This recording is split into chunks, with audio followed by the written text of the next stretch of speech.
Hiya folks, so just a quick video just to show you two items that I've recently bought, which I think are really good value for money. You know, not jumping on the bandwagon and it's wasting a lot of money like quite a lot of people seem to do on Facebook at the moment. Now I had the first one is obviously in my van. I've got a TV, if you can see it there. It's a 12-volt TV. I bought it from Aldi a while ago now. And I thought, yeah, brilliant, great, I've got a TV, can watch DVDs, can stick a USB stick in the side and watch films. Now that's great, but sometimes you want to check up on the news or weather forecast and things like that. I thought I was going to need a TV aerial. So I stupidly, in my my stupid wisdom, decided to follow a lot of the sheep on the internet and go and buy a Neckbox aerial. Cost me about 40 quid. Waited in anticipation for it. It arrived, plugged it in, let it scan through the channels, and I found about 30 odd channels.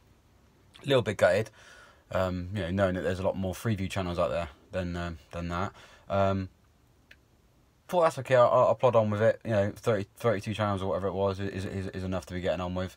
One big problem: pretty much every single channel that I received in that on it stuttering. Signals bouncing all over the shop basically, to the point where I was so frustrated I wouldn't even watch the telly. I'd turn it off or I'd put like a film or something on, just unwatchable. Anyway, it'd been sat. I tried it a few occasions, a few different locations, nothing, no improvement. So if not, I was getting less channels in certain places. So I decided to call it an end on digital aerial, just one of those things really. Until one day I was on Amazon and something popped up to one of these sort of like you may like this item or whatever, and it was a little aerial, digital aerial, and I sort of thought, it looks quite cool, looks quite smart and compact. I'll review it. I'll have a look at it. Read some of the reviews, and all the reviews were really good. So I always saw that in it to win it. And that aerial was I don't know if you can see that, but it's the no, you can't see it. I'll read it out. It's an August dta240 aerial. It's nice and compact, as you can see. When it comes in the box, this mast bit, the antennae, isn't actually attached. It's all slotted into the box. It's really well built. This bottom bit here, that's a magnet, so that'll stick to anything metal. The idea being that when you get on site, you stick this out on your van or your vehicle somewhere, screw on the little aerial, which again is made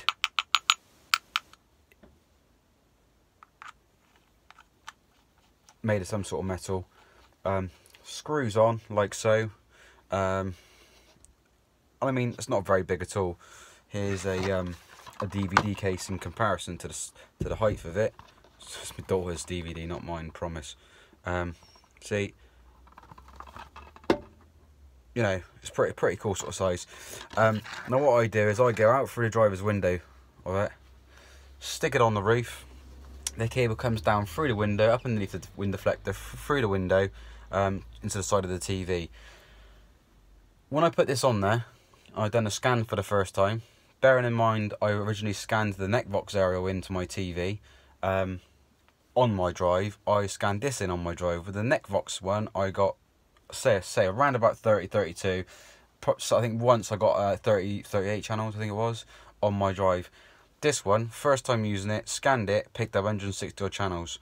Now, I nearly fell off my bed, my rock and roll bed, when I got that many channels, and I thought, proof's in the pudding. I'll check to see the quality. Was receiving HD channels perfectly fine. Could watch all the sort of the random obscure channels. The only I think the one channel that I got a stutter once or twice on was MTV Music Channel, but that's by the by really. Really good quality. I'm quite impressed with it. So the Neckbox aerial is long gone now, and the best thing, the Neckbox cost me say 40 quid. This only cost me 12 quid on Amazon. You can get next day delivery on it or whatnot. You know how Amazon works anyway. The base is got rubber coating on it, so it doesn't scratch your paintwork or anything like that. Those of you that are worried about it. The magnet is relatively strong. I mean, it will stay there all day long. I don't know if you can see that. Let's move over there a minute. It will stay there. it's not going anywhere. All sorts of angles really. You can stick it on, you know, upside down. I have had this work inside the van and outside the van. I highly recommend it. Now the cable length is 1.5 meters from the base to the plug that goes into the back of the TV. Now that's the only downside really, depending on where you have the TV, the aerial in the TV in the van, and where the aerial goes to. Mine comes in through the side door. It doesn't bother me I'm having a cable hanging down, because when I drive I get the cable, you know, I get the aerial in. On the picture on Amazon, it does show this end being a screw thread type that goes inside of the TV. Now, I don't have a problem with that because I had a converter anyway, but when this turned up, again, I don't know if you can see, but it is actually a normal connector, so it's a bit of a Brucey bonus. Yeah, like I say, so, you know, don't I'll just say try it. On some of the reviews, some people have had, you know, said that they didn't really get on with it for whatever reason, but there's no faults that I can find at the moment for it. I believe everything is sort of like screwed on, because this base plate as well,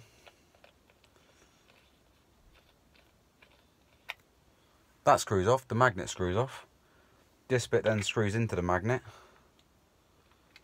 Hang on, it's just so.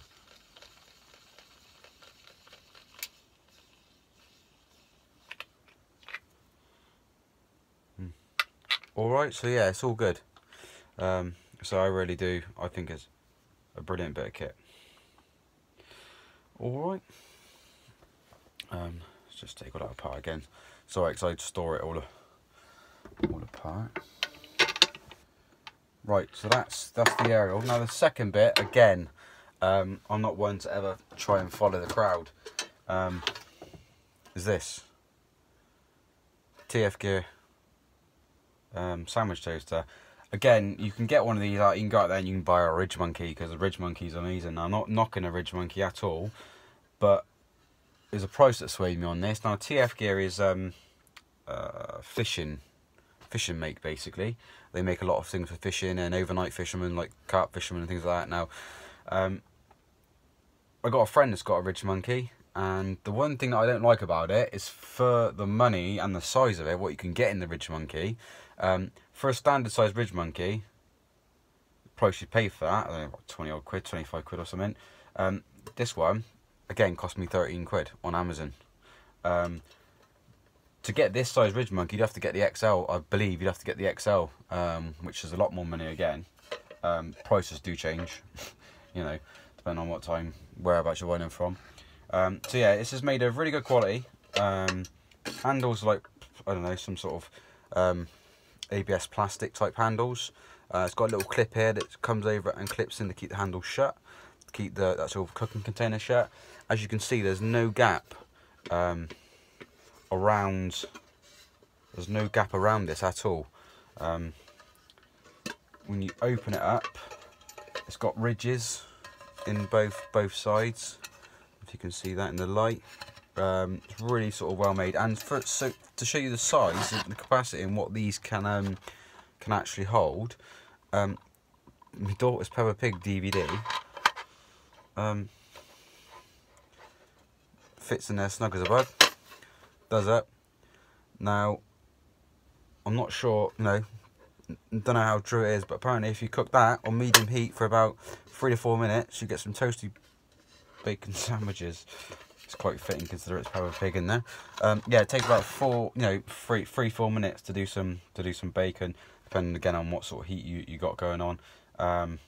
Steaks don't take long at all. Haven't actually used it yet, so when I do use it, I'll do a review on that. But I mean, the brilliant thing was I'm a sucker for bacon sandwiches. So I wanted to cook them in my van on me Smith hob, but I didn't want the fat and the grease and everything to be spitting everywhere, so this can all contain it. So yeah, I look forward to using that. Like I say, both of these things you can get various different prices on Amazon. Any sort of questions on these items, let me know. But I will do a video on the August dta240 aerial being used, and I will do a review as well on the TF gear, actually field testing it, so to speak. So yeah, any questions, please comment below, and cheers folks.